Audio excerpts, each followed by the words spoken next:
Right now, we are planning on increasing our rate of production next year by over 50% above what it is in 2009. You're talking about a 50% production increase for 10? We are.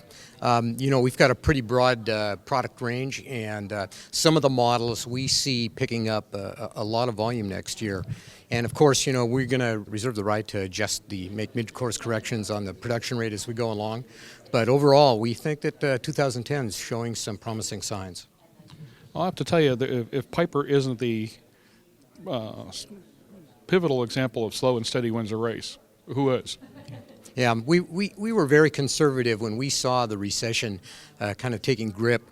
We really dialed the production rates down quickly, and it helped us a lot. We never did end up with a lot of airplanes on our ramp. There were a couple of weeks when we had a few extra, but nothing we couldn't manage our way through. And right now, there's none. There's no unsold inventory. So we feel it's a good position to be in, and we're very fortunate to be there. Well, what are you going to be your star airframes for 2010? I think that we'll continue to have good luck in the PA-46 line, which is the Matrix, the Mirage, and the Meridian. But I also think that we're going to see a resurgence down in the Cherokee family of airplanes, particularly the Seneca. We've been getting a lot of interest in that, internationally, of course.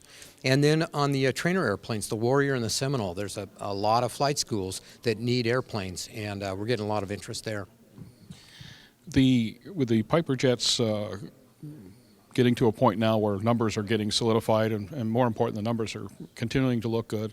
And then, of course, with certain issues about stability augmentation and so forth being set by the wayside, I would assume now is the time to really start selling this airframe, even above and beyond the 200 airframes that are committed so far. Yeah, that's very true. And there's a couple things that we need to kind of sort out in the public eye. First of all, the PiperJet has been mischaracterized in some corners as a personal jet, being lumped with some of the smaller single-engine jets. It's not. From a performance standpoint, from a value standpoint, it's with the other very light jets, and I think it's going to perform very well in that competitive segment.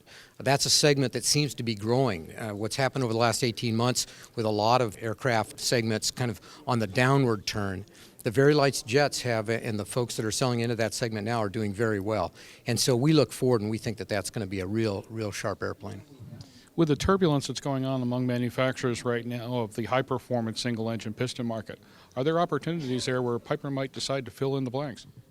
We've looked at that, and on one hand, it looks like a pretty neat segment. On the other hand, there's some good airplanes duking it out there, and I'm not sure that adding a third or fourth to the mix would be the right move. How about the low end? There were rumors circulated over the last couple of months that Piper is actually looking at the LSA market a little bit. Any chance of that? I get asked that question quite a bit, and I can't say too much other than we are looking at all sorts of opportunities to fill in our product line, and some of them are down at the bottom end of the line. That's true. Although there's certainly a lot to be said for the fact that Piper's already out there in regards to all the replicubs that are out there. Yeah, that's true. That's very true. But we think there's some opportunities down at the low end, and we think there's some other opportunities throughout our product line too. So more to come on that.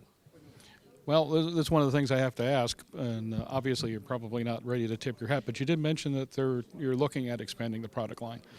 Where might that be? I don't mean to be coy, but it could be in all sorts of places up and down the product line. Mm-hmm. And PiperJet is not necessarily the top of the line for us. Kevin, thank you very much. Thanks, Jim.